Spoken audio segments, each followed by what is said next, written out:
Hello students, this is our last part and then we will complete our chapter. So students हम पढ़ेंगे human resources management के बारे में आज। Human resources management तो students मैं आपको बताना चाहूँगा। मैं आपको यही बता रहा हूँ कि जो ह्यूमन है ना वो आपके लिए बहुत ही इम्पोर्टेंट एसेट्स है। देखिए आपके पास लैंड है, आपके पास बिल्डिंग है, आपके पास फर्नीचर है, मशीनरीज है, पर अगर एम्प्लॉयज़ ही नहीं होंगे तो ये सारी चीज़ों का मतलब क्या है। इसलिए तो बोला जाता है स्टूडेंट्स कि employees are the living assets of the business. बिना एम्प्लॉयज़ के आपका कोई मशीनरी वगैरह कुछ काम नहीं हो करेगा। सो उनको अगर आप अपने ऑब्जेक्टिव्स को पूरा करना चाहते हो, अगर आप अपने ऑब्जेक्टिव्स को पूरा करना चाहते हो स्टूडेंट्स, आपको अपने वर्कर्स की नीड की सेटिस्फाइड करना पड़ेगा, उनको प्रॉपर एनवायरनमेंट देना पड़ेगा, तभी जाके आप अपने गोल को पूरा कर पाओगे। लैंड, मशीनरी, बिल्डिंग से कुछ नहीं होता। एम्प्लॉयज़ जो है अगर वो अच्छे से तन मन धन से काम करेंगे, अगर आप उनका कॉन्फिडेंस लेवल बढ़ाओगे, उनको ट्रेनिंग दोगे, तभी जाके आप अपने गोल को पूरा कर पाओगे। आज अगर आप देखो तो सब जगह दुनिया, देश और दुनिया में ह्यूमन रिसोर्सिस मैनेजमेंट बहुत ही इम्पोर्टेंट रोल प्ले करता है। ह्यूमन रिसोर्सिस मैनेजमेंट का मतलब होता है अपने वर्कर्स का नॉलेज बढ़ाना, और साथ साथ में आपको उनका वर्कर का नॉलेज तो बढ़ाना ही है, उनको इंटेलिजेंट बनाना है। उनकी लाइक डिसलाइक, वो क्या काम करना चाहते हैं, क्या काम नहीं करना चाहते हैं, उनकी क्या ज़रूरत है, वो किस तरह की सैलरी डिमांड कर रहे हैं, उनका डेवलपमेंट करना, ये सब आपको ध्यान रखना पड़ेगा। मतलब आपको सैलरी के साथ साथ वो क्या चाहते हैं, किस तरह का एनवायरनमेंट चाहते हैं, वो क्या काम पसंद करते हैं, वो सब ध्यान रखना है। साथ में आपको उनका सिलेक्शन, प्रॉपर सिलेक्शन करना है, सही बंदे को सही जगह पे काम पे रखना है, उनका प्रमोशन करिए, ट्रेनिंग करिए। अगर आप ये ह्यूमन रिसोर्सेज ढंग से करोगे तो आप अपने गोल को इजीली अचीव कर सकते हो। कोई भी बिजनेस अपने गोल को तभी अचीव करेगा जब अपने वर्कर को सेटिस्फाइड करेगा। The basic function of human resources management is to manage employ से काम करवाना, क्योंकि वो जो एम्प्लॉय है ना वही वैल्यूएबल है। मशीनरी वगैरह भले करोड़ों रुपए की आती है, पर अगर एम्प्लॉय काम नहीं करेगा तो वो मशीन का कोई मतलब नहीं है। और वर्कर से काम कराने के लिए उनको प्रॉपर आप ट्रेनिंग दीजिए, उन्हें काम सिखाइए, उनका परफॉर्मेंस जांचिए, किस तरह से वो काम कर रहे हैं, उन्हें क्या काम समझ में नहीं आ रहा है तो वो काम सिखाइए, कंट्रोलिंग करिए आप। अगर आप अच्छे से काम करोगे और अगर आप उन्हें ट्रेनिंग दोगे तो आपका लेबर टर्नओवर कम होगा। मतलब लेबर टर्नओवर कम होगा, इसका क्या मतलब है कि आपको ज़्यादा लेबर नहीं रखने पड़ेंगे। नो मोर लेबर्स, देखिए, नो मोर लेबर्स, इससे आपको फ़ायदा ही है ना। आपको क्या लॉस है, ज़्यादा वर्कर नहीं रखने पड़ेंगे आपको। और एक और बात students, S H R M, conducive atmosphere, आपको एक अच्छा प्रॉपर एटमॉस्फेयर रखना है। कैंटीन फैसिलिटी रखिए, आप उनको पेड लीव दीजिए, मतलब 7 दिन में 1 दिन छुट्टी दीजिए, संडे को छुट्टी दीजिए, ज़्यादा काम मत करवाइए उनसे, इससे उनका मोरल बूस्ट होगा, कॉन्फिडेंस लेवल बढ़ेगा। तो अगर आप अपने कंपनी में एचआरएम करते हो तो उससे वर्कर्स को क्या फ़ायदा मिलता है। पहले तो उनका परफॉर्मेंस सुधरेगा। मैंने आपको बार बार बताया, एफिशिएंसी का मतलब होता है कि वर्कर और ज़्यादा, जो 60% काम कर रहा था वो 100% अपना देगा, कंपनी का प्रॉफिट बढ़ेगा। और कंपनी को क्या चाहिए, प्रॉफिट बढ़ाना तो है।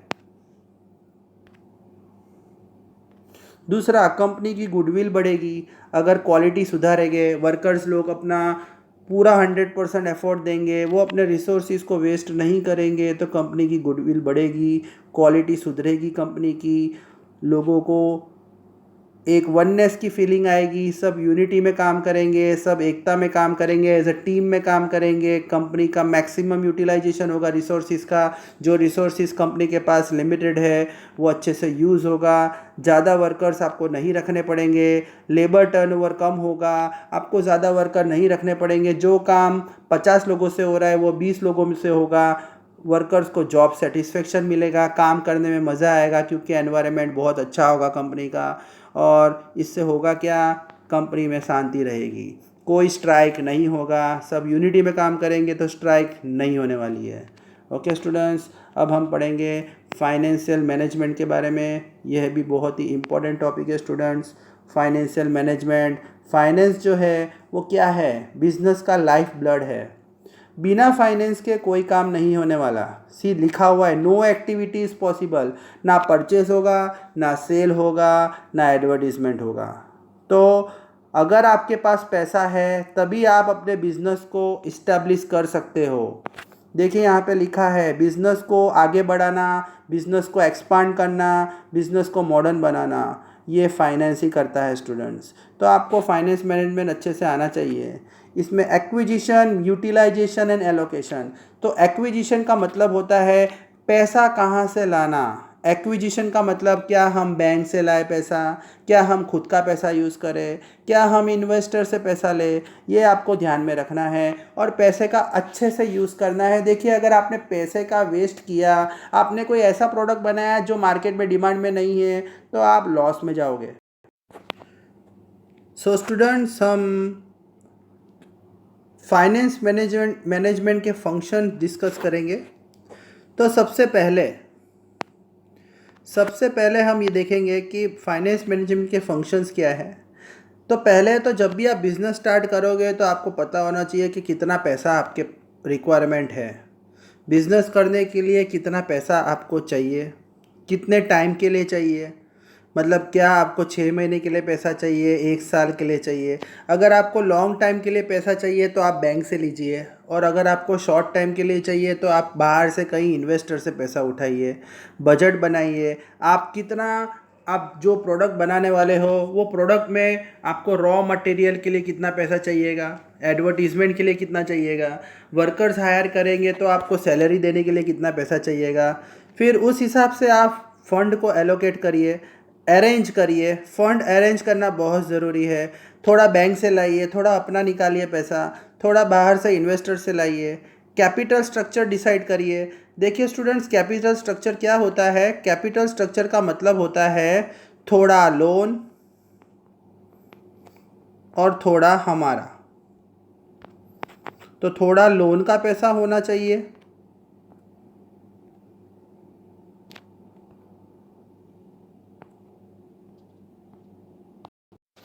थोड़ा लोन का पैसा होना चाहिए और थोड़ा ओनर का भी पैसा होना चाहिए।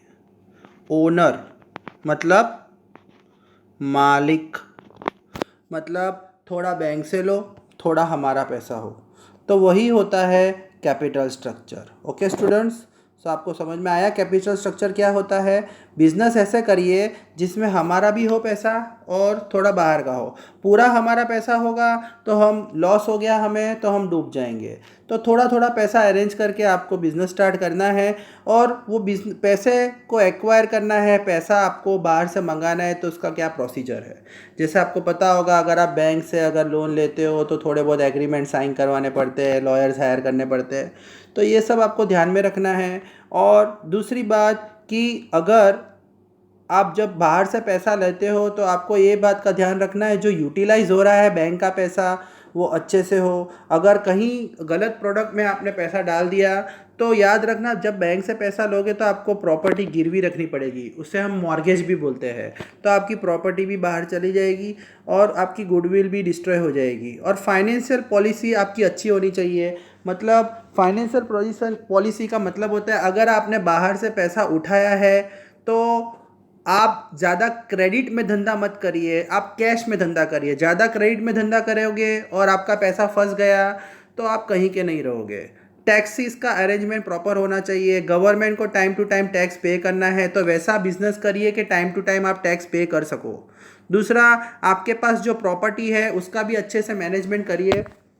अगर आप बाहर से पैसा लाए हो, बैंक से लाए हो या इन्वेस्टर से लाए हो, तो ऐसी मशीन परचेस करिए जो आपको अच्छे से प्रोडक्शन करके दे।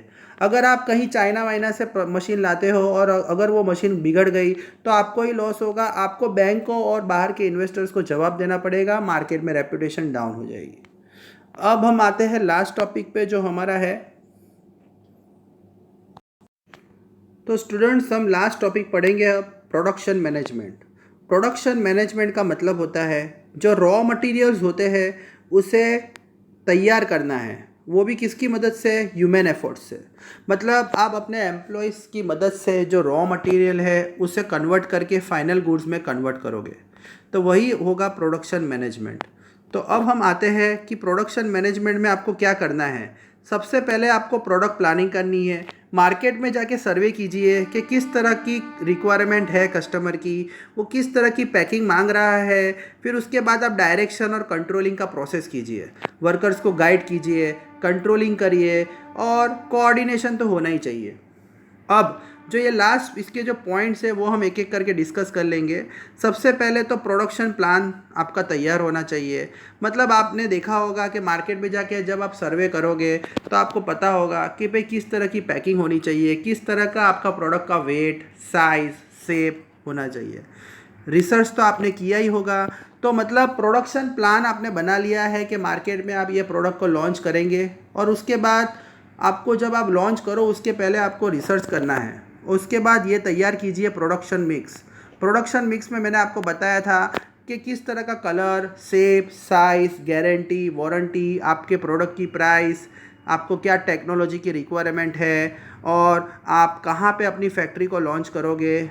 आपको लोकेशन भी तो आपका अच्छा होना चाहिए जहाँ पे मार्केट हो, रॉ मटेरियल आपको इजीली मिल जाए, और दूसरे रॉ मटेरियल्स का अरेंजमेंट करना पड़ेगा, आपको कंट्रोलिंग करना पड़ेगा, आपको ये देखना पड़ेगा आपके रिसोर्सेज वेस्ट ना हो, क्वालिटी तो रखनी ही पड़ेगी। क्वालिटी कंट्रोल बहुत ज़रूरी है। देखिए, थोड़ा एक्सपेंस ज़्यादा होगा तो चलेगा, पर क्वालिटी नहीं बिगड़नी चाहिए।